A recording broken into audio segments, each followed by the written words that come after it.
मुख्यमंत्री और बसपा सुप्रीमो मायावती हरियाणा में ताबड़तोड़ प्रचार कर रही हैं। इस बीच मंगलवार को उन्होंने जगधारी में जनसभा को संबोधित किया। इस दौरान उन्होंने आरक्षण को लेकर कांग्रेस और बीजेपी को आड़े हाथों लिया। हरियाणा के जगधारी में मायावती ने कहा कि आरक्षण में से आरक्षण का मतलब है कि SC/ST वर्ग को आपस में लड़वाना। ये लड़ते रहे कि किसको कम मिला है, इसको ज्यादा मिला है, और जो कि नहीं होना चाहिए था।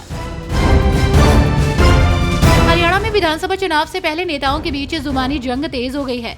इस बीच इनेलो नेता अभय चौटाला ने बीजेपी और कांग्रेस पर जमकर हमला बोला।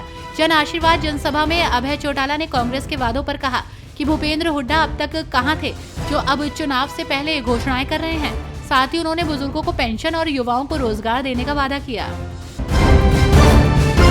हरियाणा विधानसभा चुनाव के लिए प्रचार कर रहे जन नायक जनता पार्टी के चीफ दुष्यंत चौटाला और आजाद समाज पार्टी के नेता चंद्रशेखर आजाद की गाड़ी पर हमला हो गया। दुष्यंत चौटाला और चंद्रशेखर आजाद सोमवार की रात एक रोड शो निकाल रहे थे, जिसमें कथित तौर पर उनकी गाड़ी को निशाना बनाया गया।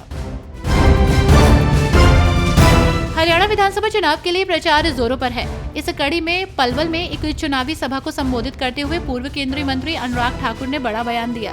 उन्होंने कहा कि हमने हरियाणा में कुरुक्षेत्र का युद्ध देखा है, जहां कौरवों ने पांडवों की जमीन हड़पने की कोशिश की थी। जिस तरह कोई भी पक्ष सही मायने में जीत नहीं सका, उसी तरह कौरवों जैसे कांग्रेस हरियाणा में सफल नहीं होगी। रेप के दोषी डेरा सच्चा सौदा प्रमुख राम रहीम को पैरोल देने का रास्ता साफ हो गया है। चुनाव आयोग ने हरियाणा सरकार को पैरोल देने की इजाजत दे दी है। आयोग ने राज्य सरकार से पैरोल संबंधित नियमों का पालन सुनिश्चित करने का कहा। राम रहीम ने 20 दिनों की पैरोल मांगी थी। हरियाणा विधानसभा चुनाव के बीच पंजाब हरियाणा हाईकोर्ट ने समालखा से कांग्रेस प्रत्याशी धर्म सिंह छोकर की गिरफ्तारी के आदेश दे दिए हैं। हाईकोर्ट ने धर्म सिंह के खिलाफ सुनवाई के दौरान कोर्ट ने अल्टीमेटम देते हुए कहा कि वो 2 अक्टूबर तक खुद ही सरेंडर करें, नहीं तो गिरफ्तारी की जाएगी। पीएम मोदी और राज्य सरकार पर निशाना साधते हुए राहुल गांधी ने कहा कि मुझे रास्ते में एक व्यक्ति ने बताया कि मैं एक छोटा सा बिजनेस चलाता हूं, लेकिन हरियाणा सरकार और नरेंद्र मोदी ने मुझे बर्बाद कर दिया। पीएम मोदी ने नोटबंदी और गलत GST लागू की, साथ में बैंक के दरवाजे भी बंद कर दिए।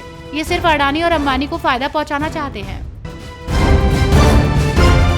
हरियाणा की सत्ता पर काबिज होने को लेकर बीजेपी और कांग्रेस के बीच शहमात का खेल जारी है।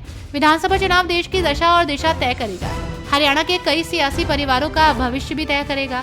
बीजेपी सत्ता की हैट्रिक लगाने की कवायद में है, तो कांग्रेस अपने 10 साल से झेल रहे सियासी वनवास को खत्म करने के लिए बेताब है।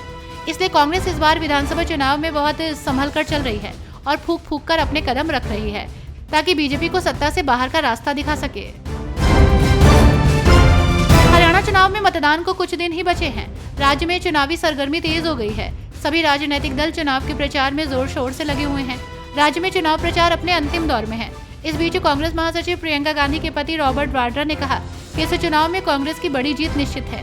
वो राज्य में जहां भी जा रहे हैं, लोग कह रहे हैं कि कांग्रेस जीत रही है। लोग कांग्रेस को बहुत उम्मीद से देख रहे हैं। हरियाणा की सियासत अभी तक जाट और गैर जाट के बीच बटी हुई थी, लेकिन विधानसभा चुनाव की सियासी तपिश के बीच ब्राह्मण दाव भी चला जा रहा है।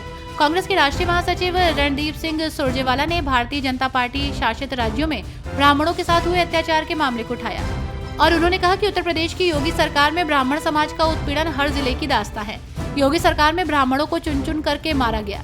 ब्राह्मण समाज का अपमान बीजेपी का DNA बन गया है।